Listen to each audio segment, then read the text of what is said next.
guys, we're gonna just chat for a little bit longer, but I do want to talk about subathons. What do you guys think about subathons? Because I think the way the subathons are done are, at least now, I don't think people are doing what really a subathon is. And I feel like people have copped out so much on what subathons were meant to be that they're not subathons anymore. It's just an excuse to slap a title next to your stream. I think subathons are really on me. Well, okay, so here's what I'm gonna say about subathons. First off, if you're doing a subathon, I'm not saying anything negative to you. I think that is a huge way to grow. And it is a really amazing thing that you can do. I'm not attacking anyone or saying anything negative towards them. I'm saying in general with subathons, I think that what they have become is not what they were intended to be. So here's the thing. What happens with subathons, and my understanding of subathons is you stream every single day until the timer hits 0. Can we agree to that? Yeah, take your notes. Okay, so here's the thing. Most people in subathons are not doing it the way that it's intended now. So what they do is they actually like say, hey, you know, I'm gonna take some days off. I'm gonna put days in between. I'm not gonna stream every day, which I feel like is not the spirit of what a subathon is. I feel like a subathon is you are supposed to stream continuously, sleep if you can. Obviously, you should sleep and go as much as you can till the subathon is over. But now subathons have become this thing where it's like, oh, you can take days off in between. You can turn off your computer, like things like that. I don't even feel like that's what a subathon is anymore. People are going out and doing subathons now in a different way, which again is wonderful for growth. I can honestly just say, I'm going to start a subathon and probably be successful at it, but it's becoming something that it was not meant to be in the beginning. And now everybody's doing subathons, so it's not even special anymore. Everybody just does a subathon like, oh, I'm going to start a subathon. It's not special. Subathon should be something that you do one time. Once in a stream career, you do a subathon because it should feel special. Or you wait like a year or several months, and then you do another subathon. Uncapped subathons used to be endurance runs. Then, the larger streamers began taking breaks in the middle counterculturally against endurance runs. Right. Now, everyone follows suit. Yeah, I definitely agree. It's not what it was intended to be anymore. But here's the other problem. Uncapped subathons are a problem. They are not safe. They are dangerous. And I'm going to tell you why. The fact that you can never get off the train. They can keep going and going and going and going. And you will be trapped in fulfilling that promise that you made to your viewers. Never being able to say it's stopping is a problem. I really like what Shy Lily did for hers. Have you guys seen Shy Lily's subathon rules? Because they were really good. Like they were fantastic. Yeah, I thought that these were like an incredible workaround to everything. And I'm gonna zoom in, don't worry. So this right here, chat, was honestly a fantastic way to do a subathon. I would always encourage you guys to have a cap on your subathon if you're gonna do it. But these rules were really good. And I'll show you guys why. Yeah, it's so not unhealthy to have a Uncapped subathon with no hard limits. So true, Radio. You need to make sure, guys, that you set some hard rules if you're going to do an uncapped subathon. You need to have breaks. You need to be able to walk away if you need to. And you need to be able to turn off your computer and take care of yourself. Which, again, is not really in the nature of original subathons. But this is a great way to make growth. It's a great way to make a special event. So for her, she said it's going to start at 3 hours. She only did 15 seconds, so hers didn't really last as long as most people's, which is totally fine. She did like a ring fit, like workout routine, which is really good. So I do like this. I think this is really interesting. The timer will always run, including when asleep. So this is very different from most subathons, right? Most subathons, they stop or they add time back when you sleep. I've seen people neglect medical, pets, family, more for subathons. Exactly, Radio. That's what I'm saying. It is not always healthy to have these uncapped subathons, guys. It can be so negative for yourself. So make sure that if you ever do one, you find a balance and you make these hard rules like this. I kind of like this, including when asleep. What I was actually thinking, if I do an uncapped subathon, I would have the timer always go, but each sub would count for a lot more. So like, most streamers do 3 to 5 minutes per sub.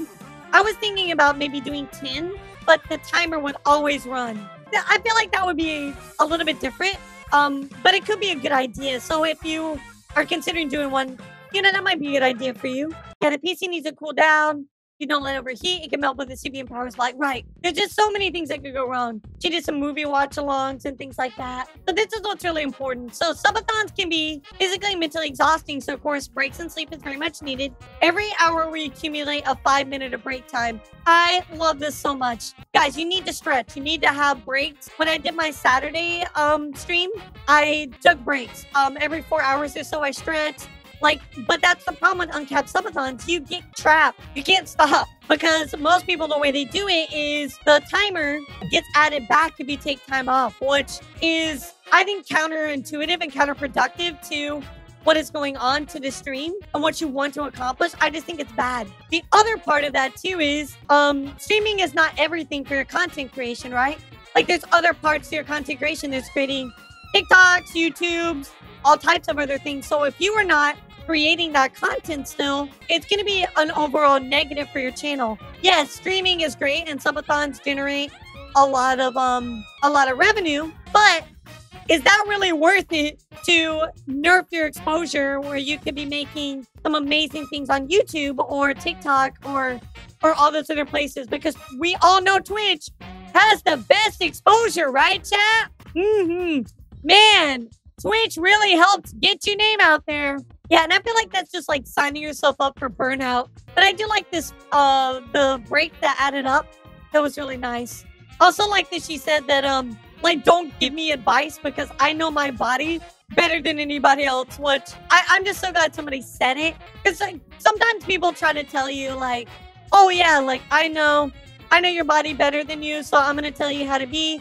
Like, no, you don't know who I am, so you don't know my habits. So let me take care of myself. 100%. We love Twitch's exposure, right? Did you see that they took away elevated chat? Can we count that as a win? Can we count that as a win? Because I covered a video on it, and I'm so happy that they did not continue using it. Yeah, it was so bad. It was so bad. But I am really happy that they got rid of it. If they wanted to do it, if they put it on the top of all the chat instead of putting it below the stream, that already needed to be fixed. And on top of that, the math for it made no sense whatsoever. VTuber drama alert, kids for showing too much skin. Well, that would actually be TikTok drama. TikTok loves to ban me for my skin. Oh, have I told you guys about what happened to me on TikTok? Do you guys know about this? How they unbanned me?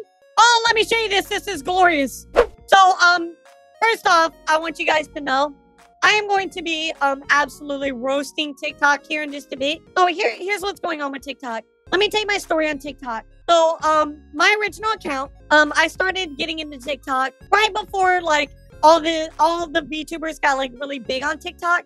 So I have 112,000 followers on my old account. That's a lot of work that I put in, a year of daily to 2 times daily uploads. There's a huge reason why I got a good start in VTubing was because of TikTok. My account has been banned multiple times. Multiple times, chat. This is the 3rd time that my account got banned. And they always say sexual content. I have not uploaded anything that has anything sussy like that. They always say I'm nude. No, that's not the case. It's because of my booba. I know that. We all know that my booba is the cause of why I'm getting banned. But let me show you something really quick. So I'm gonna go back to my old model so I can show you correctly. This right here, I get banned. All my videos get taken down when I look like this. If I look like this, my videos don't get taken down. And if I look like, not this one, this, my videos don't get taken down. So they have a problem with skin tones. If I look like this, I don't get banned. Nope, no problems. But if I look like this, I get banned. We've established this, right? Okay, so now 3 months pass. September 29th.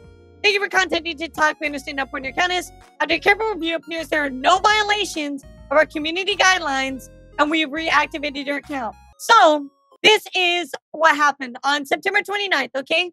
You guys got this, right? Okay, so I get my account back. And October 4th, they banned my account. And so I messaged them. I said, hey, why did you ban my account? You just gave it back to me. And then they said, after further review, your account will remain permanently banned due to violation of our adult nudity and sexual activity policy.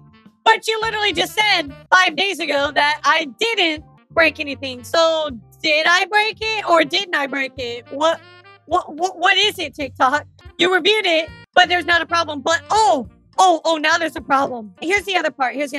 So I went ahead and uploaded the same videos that I was on my new account to my old account because I was a little worried that my old account, like my good account, was gonna have problems. So I decided I was gonna upload both the videos that I make to both accounts.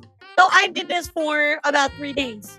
On my new account, no problems. No videos got taken down. I did not have a strike.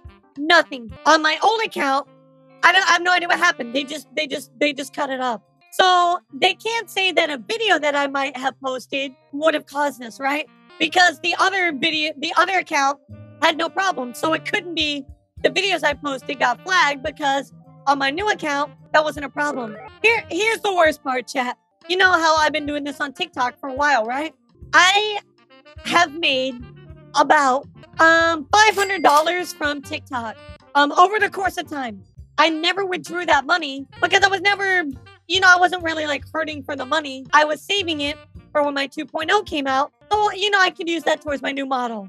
Guess what? $500 is still on my old account that I cannot withdraw and TikTok refuses to address to allow me access to. Yeah, explain that one, TikTok. So you're holding my money that I earned as a creator, and you're not gonna let me get it. Yeah, the moral of the story is diversify. Upload your shorts on TikTok, upload your shorts on Twitter, upload your shorts on YouTube, upload your content everywhere. Diversify as much as you can. TikTok seems more geared towards products and corporations. Right, it's so true. It's really sad what TikTok is doing, and I want you guys to know, because I know a lot of you guys stream or are looking for advice, and TikTok is kind of a mess right now, so don't expect to blow up on TikTok anytime soon. Even using sounds versus just clips, yeah, it's just not happening.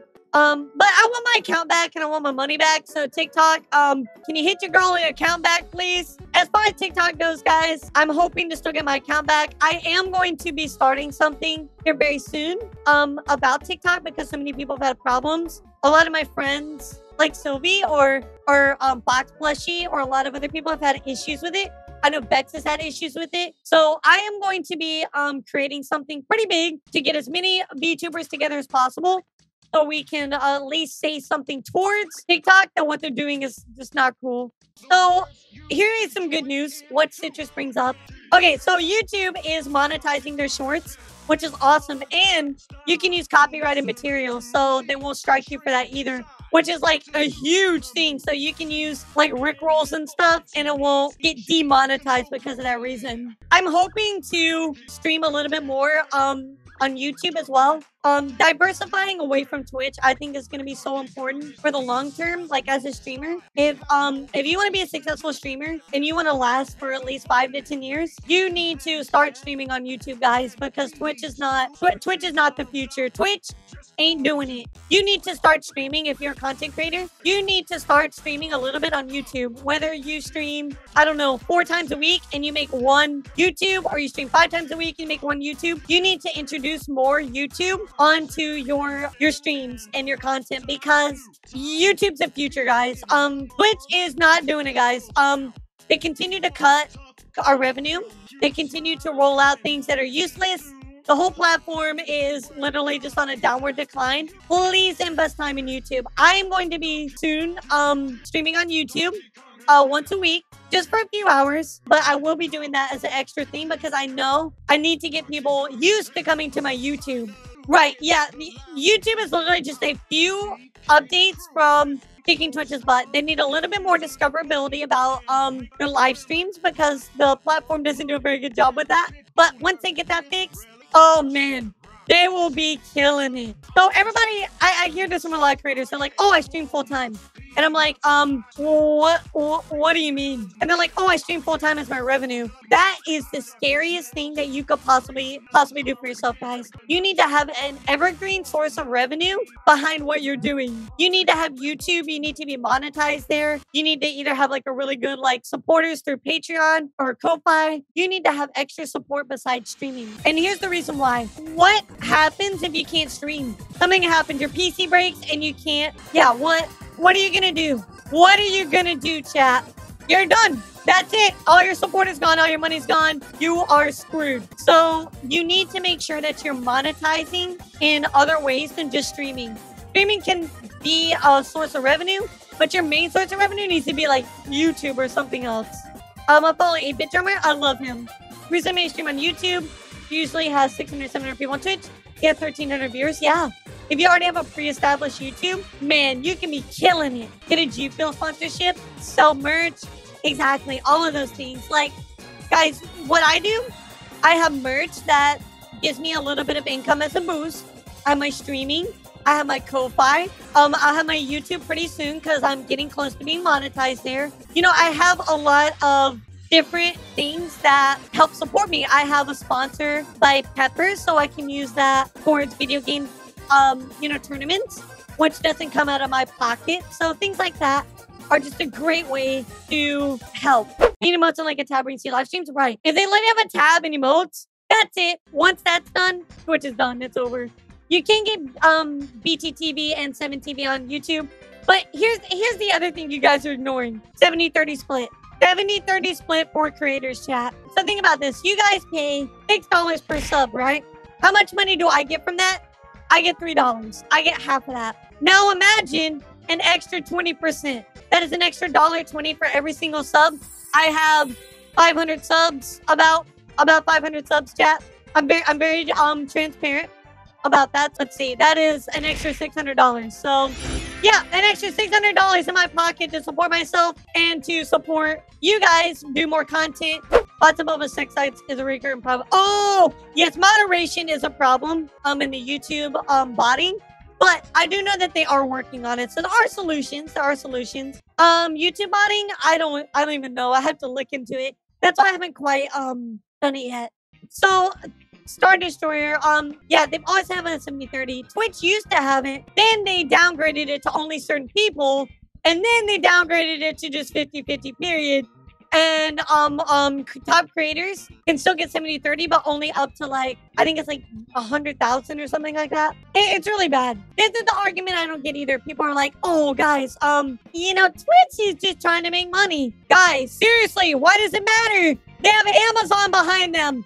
Amazon could literally fund them and Twitch can make no money. They can lose money and they would still be fine. So I talked about this in my on my YouTube. Somebody commented this and I made this comparison. It would be like Disney consumer products and the Disney umbrella. So Disney consumer products typically loses money throughout the year, but Disney doesn't care because they use it as a brand awareness, a brand, like just a way for the brand to be out there. They lose money, but they're supported by such a huge umbrella. It doesn't matter. That could literally be Twitch. They could literally lose money and they have Amazon backing them. It wouldn't matter. Now, is that smart? No, not really. But I want to argue that Twitch could be paying us this money, but they choose not to. They could get by on this. They said no. I know that is an extreme, very outlier type of argument, right? Because losing money for any business is not viable. But I am going to throw that out there. Yeah, I'm just going to put that out there. I'm just going to put that out there, chat, because seriously, we are getting undercut on some of our pay so they can push other things. Why do they need to do that?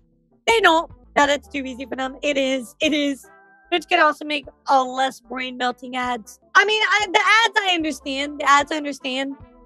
As far as the content for what it is, you can't really choose what it is or like what's gonna happen because the people are paying money for those ads to appear on Twitch. And that is what it is, and that's fine.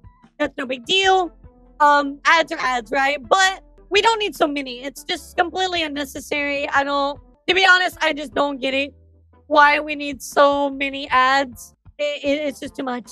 Yeah, now there are certain streams like ASMR or continuous type streams that Ads literally ruin.